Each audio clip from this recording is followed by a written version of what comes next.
बिस्मिल्लाहिर्रहमानिर्रहीम। अस्सलाम वालेकुम। आज हम क्लास 9 फिज़िक्स के यूनिट नंबर 3 डायनेमिक्स के न्यूमेरिकल प्रॉब्लम्स हम करने जा रहे हैं। Problem number 3.1, a force of 20 newton moves a body with an acceleration of 2 metre पर second square, what is its mass. 20 newton का फोर्स एक बॉडी के ऊपर लग रही है। उस फोर्स के लगने से उस बॉडी के अंदर 2 मीटर पर सेकंड स्क्वायर एक्सेलरेशन पैदा हो रहा है। तो उस बॉडी का जो मास है वो कितना होगा। तो यहाँ पे हमने मास फाइंड करना है। फर्स्ट ऑफ ऑल हम डेटा बनाएंगे। Data force F is equal to 20 newton, force 20 newton है। Acceleration is equal to A is equal to 2 metre पर सेकंड स्क्वायर, एक्सेलरेशन 2 मीटर पर सेकंड स्क्वायर है। Mass is equal to small m is equal to question mark. Mass हमने find करना है। Data के हिसाब से हम फार्मूला अप्लाई करेंगे। डेटा के अंदर फोर्स है, एक्सेलरेशन है, मास है। अब आपने एक ऐसा फार्मूला सोचना है जिसमें ये तीनों वेरिएबल्स मौजूद हों। तो हम जानते हैं न्यूटन सेकंड लॉ से, तो न्यूटन सेकंड लॉ के अंदर ये तीनों चीज़ें मौजूद है। According to Newton's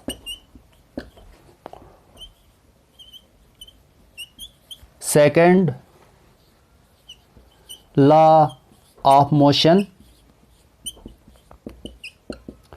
F is equal to ma। ma को इस साइड पे लिखते हैं, F को यहाँ लिखा हमने, इसको ऐसे लिखा, और इसके नीचे 1 कंसिडर करें क्रॉस मल्टीप्लाई करने के लिए। जिसके नीचे कुछ भी ना हो न्यूमरेटर में, वहाँ पे 1 कंसिडर करते हैं क्रॉस मल्टीप्लाई करने के लिए। तो एक्सेलरेशन नीचे चला जाएगा। m is equal to F upon A। m is equal to force हमारे पास है 20 न्यूटन, 20 है। एक्सेलरेशन हमारे पास 2 है, तो 2 1 ज़ा 2, 2 10 ज़ा 20। तो ये वैल्यूज़ आ रही है हमारे पास। मास इज़ इक्वल टू 10, मास का यूनिट है kg। This is your answer. Now we are going to solve numerical problem number 3.2. The weight of a body is 147 Newton. What is its mass? Take the value of g as 10 metre पर second square. एक body है, उसका wait जो है 147 newton है। तो उस body का मास हमने फाइंड करना है। अब g की वैल्यू 10 मीटर पर सेकंड स्क्वायर गिवन है। अगर किसी न्यूमेरिकल में स्मॉल जी की वैल्यू ना भी हो तो हमने खुद लिखना है। कांस्टेंट की वैल्यू गिवन होना ज़रूरी नहीं है। हर कांस्टेंट की वैल्यू हमेशा के लिए हमने याद रखना है। फर्स्ट ऑफ ऑल हम डेटा बनाएंगे। Data weight is equal to W is equal to 147 newton. Weight 147 newton है। Mass is equal to M is equal to question mark. Mass है वो हमारे पास हमने मालूम करना है। Gravitational acceleration is equal to small g is equal to 10 metre पर सेकंड स्क्वायर, और ग्रेविटेशनल जो एक्सेलरेशन है उसकी जो वैल्यू है वो 10 मीटर पर सेकंड स्क्वायर है। डेटा के जो अंदर वेरिएबल के तहत हम फार्मूला अप्लाई करेंगे। वेरिएबल है हमारे पास वेट है। Weight basically force of gravity होती है, इसके लिए हमने इसका यूनिट न्यूटन लिखा है। अच्छा, वेट है, m है, g है। एक ऐसा फार्मूला हमने लगाना है जिसमें ये तीनों वेरिएबल्स मौजूद हो। तो हमारे पास है W is equal to F is equal to W is equal to mg। ये वाला फार्मूला हम लगाएंगे। अब डियर स्टूडेंट, अगर ये देखा जाए ना, ये न्यूटन सेकंड लॉ ही है। F is equal to ma। Vertical motion के लिए F की जगह हम W रखते हैं। F जो है वेट के बराबर है, तो m हमने निकालना है, तो g को आप W के नीचे लेकर आएंगे। क्रॉस मल्टीप्लिकेशन, इसके लिए हम यहाँ 1 कंसिडर करेंगे क्रॉस मल्टीप्लाई करने के लिए। W upon g is equal to m। m को स्टार्ट में लिखें, W upon g. m is equal to W हमारे पास है 147 डिवाइड बाई, अगर आप 147 को 10 से डिवाइड करेंगे तो ये हमारे पास आ जाएगा 14.7 kg। This is your required answer. Numerical problem 3.3, how much force is needed to prevent a body of mass 10 kg from falling. 10 kg mass की एक बॉडी जो है सम हाइट से नीचे गिर रही है। सपोज़ किसी छत से या किसी दरख्त से वो नीचे गिर रही है, तो आपने उसको गिरने से बचाना है। 10 kg मास की जो बॉडी के ऊपर कितनी फोर्स लगानी पड़ेगी गिरने से बचाने के लिए। फर्स्ट ऑफ ऑल हम डेटा बनाएंगे। Data force is equal to capital F is equal to question mark. Force जो है हमने फाइंड करना है। Mass is equal to M is equal to 10 kg, mass 10 kg है। Gravitational acceleration is equal to small g is equal to 10 metre पर second square, और gravitational acceleration की value 10 metre पर सेकंड स्क्वायर है। और gravitational acceleration की value numerical में given नहीं है, तो मैं पहले ही बता चुका हूँ, जो कांस्टेंट गिवन ना हो तो वह हमने खुद से लिखना है। तो हमेशा कोई भी कांस्टेंट हो आपने याद करना है। डेटा के अंदर फोर्स से, मास से, g है, तो हमें मालूम है Newton second law for vertical motion as F is equal to mg। तो F is equal to mg। Force find करनी है तो हमारे पास होगा F is equal to m की वैल्यू है 10 और g की वैल्यू भी 10 है, तो ये 10 मल्टीप्लाई बाई 10 क्या होगा 100 newton. This is your required answer. Problem number 3.4 करने हम जा रहे हैं। फर्स्ट ऑफ ऑल हम डेटा बनाएंगे। Data acceleration is equal to small a is equal to question mark. Acceleration find करना है। Force is equal to capital F is equal to 100 newton. Force की वैल्यू 100 न्यूटन है। Mass is equal to M is equal to 50 kg, mass 50 kg है। According to Newton's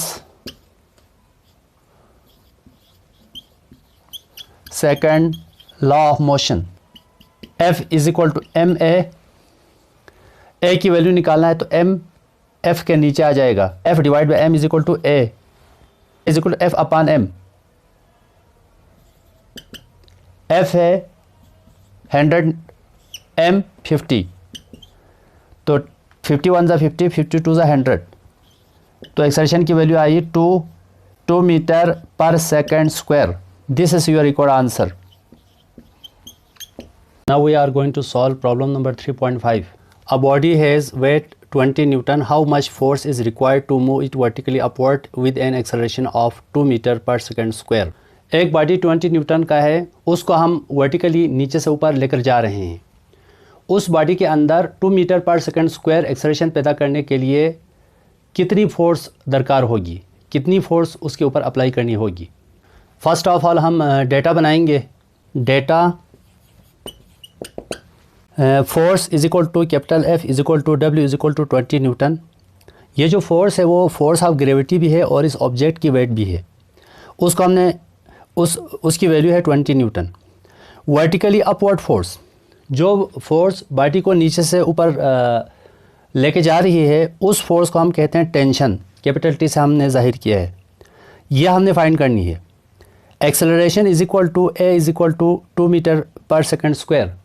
जो acceleration की value है वो 2 metre पर सेकंड स्क्वायर है। Data के अंदर हमारे पास फोर्स है, टेंशन है और वेट है। अब ये जो टेंशन है ये वो फोर्स है जो बॉडी को नीचे से ऊपर लेकर जा रही। तो हम यहाँ पर एक फिगर हम बनाएंगे। ये एक पुली सिस्टम है, इसकी मदद से हम इसको सॉल्व करेंगे। सपोज़ एक बॉडी है यहाँ पर, इसको यहाँ आपने धागे से सस्पेंड किया हुआ है, इसको इस रस्सी से खींच के ऊपर लेकर जाना है। तो इस वक्त इस बॉडी के ऊपर दो फोर्सेस लग रही है। एक इसकी वेट जो है W ये नीचे लग रही है, और एक फोर्स ऑफ टेंशन नीचे से ऊपर लग रही है। ये जो फोर्स ऑफ टेंशन है इस बॉडी को, इस ऑब्जेक्ट को नीचे से ऊपर लेकर जा रही है। अब बॉडी जो है टेंशन की डायरेक्शन में मूव कर रही है, इसलिए tension is greater than weight. तो इस ऑब्जेक्ट के ऊपर दो फोर्सेस एक्ट हो रही है। एक है हमारे पास वेट, दूसरी फोर्स है हमारे पास टेंशन। तो हम लिख सकते हैं यहाँ पर there are two forces acting on this body. Number 1 है हमारे पास tension, that is capital T। Number 2 है हमारे पास weight, that is W is equal to mg. The net force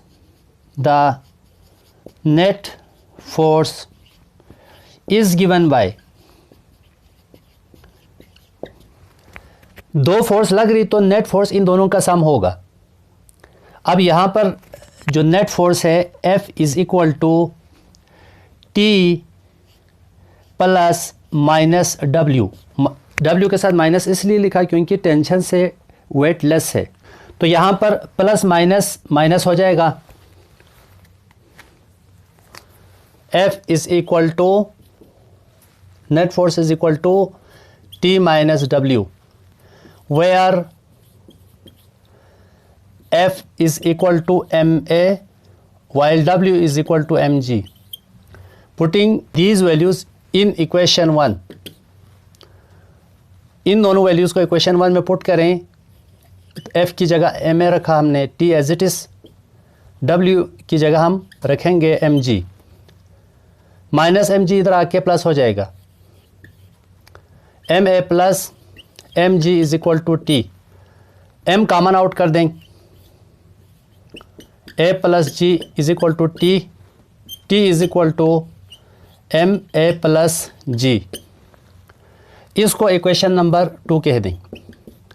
अब यहाँ पे आप डेटा के अंदर देखें तो डेटा के अंदर तमाम चीज़ें गिवन है सिवाय मास के. तो हम फर्स्ट ऑफ ऑल हम मास फाइंड करेंगे. फॉर मास m, तो मास m के लिए हम फार्मूला लगाएंगे W is equal to mg.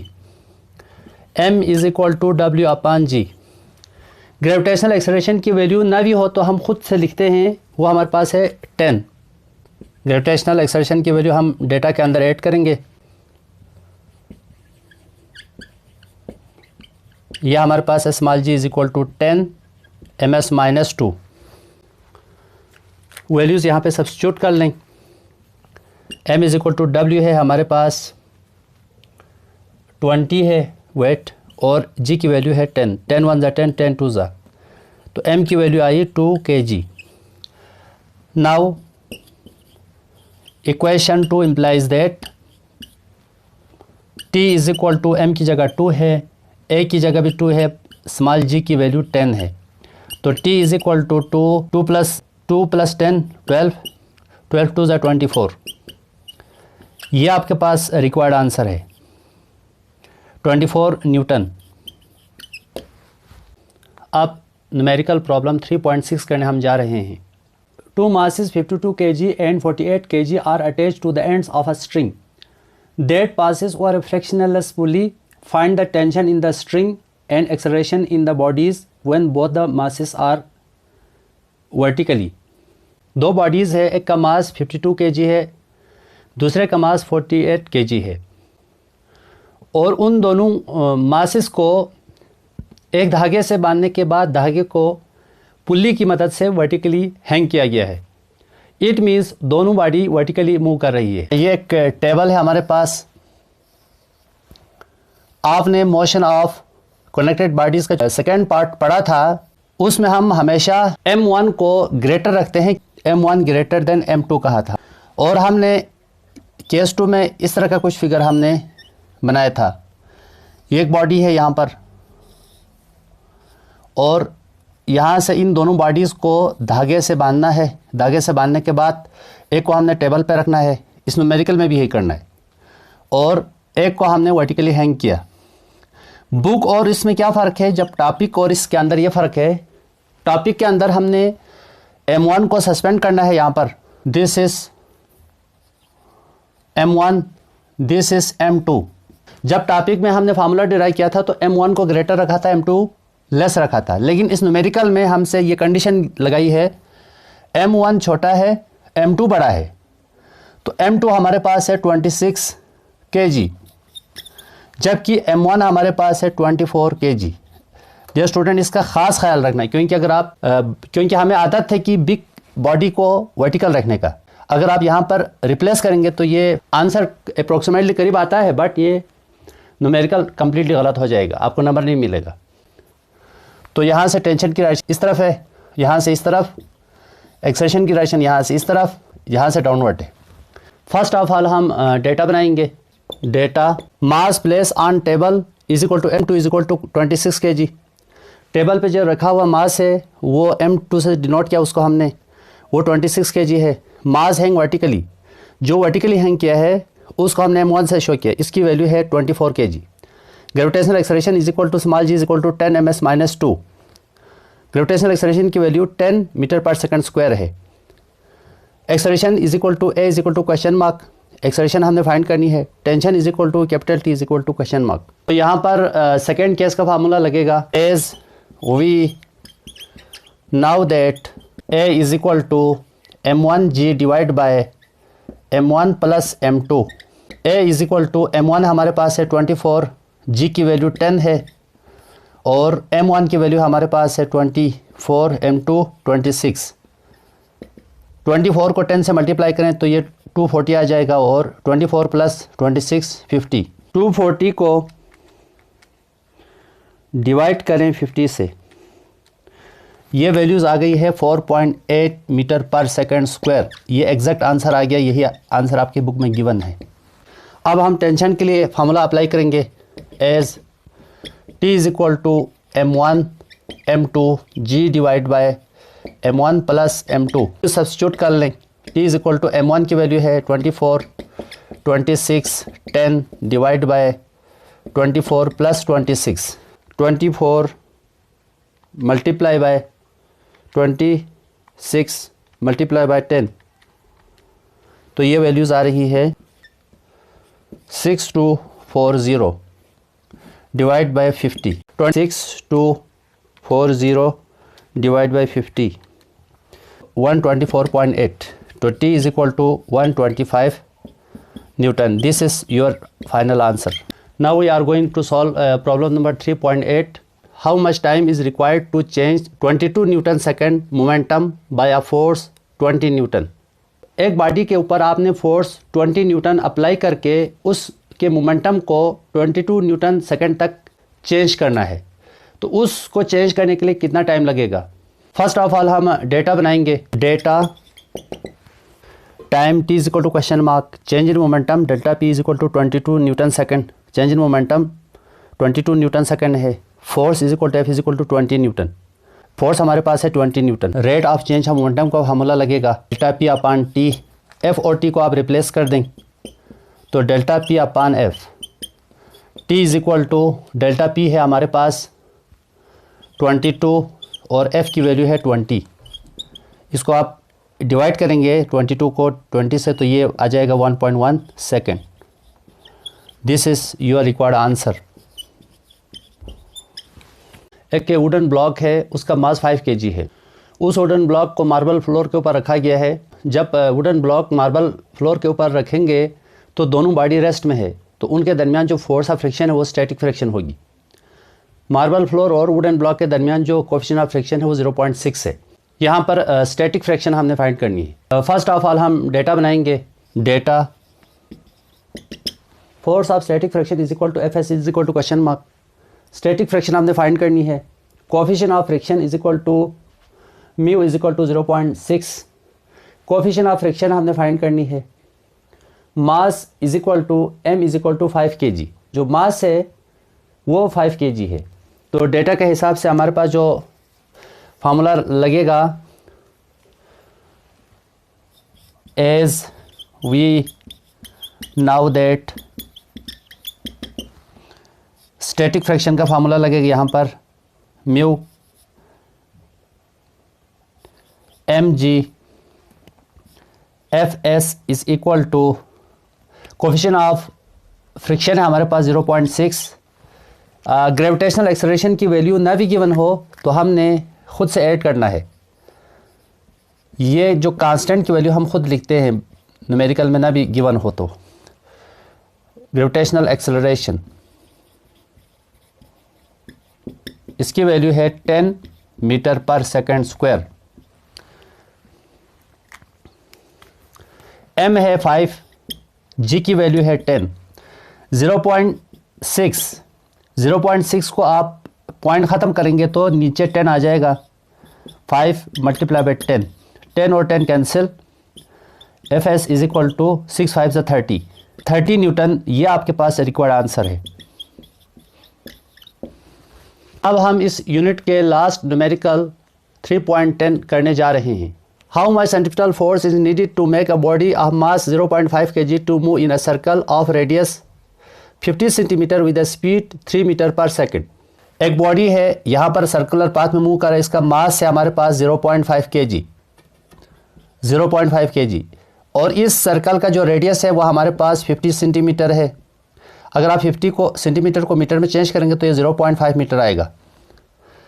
हमने ये कैलकुलेट करना है इस बॉडी के ऊपर कितनी सेंट्रीफ्यूगल फोर्स लगानी पड़ेगी ताकि ये बॉडी जो है वो 3 मीटर पर सेकेंड स्पीड से इस सर्कल के अंदर मूव करे।